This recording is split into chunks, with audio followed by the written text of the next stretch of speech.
இருந்தா மேம் சொல்லுங்க. டம்பிள்ஸ்ல ஏதாச்சும் தரமான ஒர்க் அவுட் கொடுங்க மேம். வீட்லயே வெயிட் லாஸ் பண்ணணும். சரி, ஓகே. டம்பிள் கொண்டு வந்து வைங்க.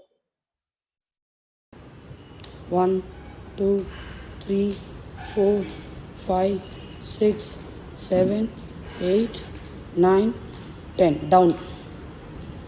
இப்போ ஹைனி கொஞ்சம் ஃபாஸ்ட்டாக.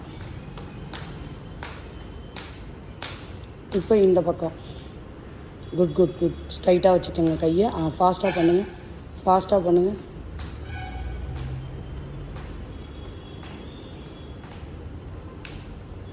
கீழே வச்சுட்டு ஃபாஸ்ட் ஃபீட் ஃபாஸ்ட்டாக.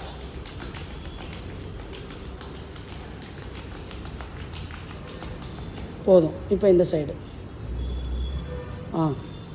1 2 3 4 5 6 7 8 9 10. ரிலாக்ஸ். பிரேக். இது மாதிரி பிரேக் விட்டு கண்டினியூஸாக ஒரு 30 செகண்ட்ஸ் பண்ணிங்கன்னா நல்லாவே வெயிட் லாஸ்க்கு ஒரு ரிசல்ட் கிடைக்கும்.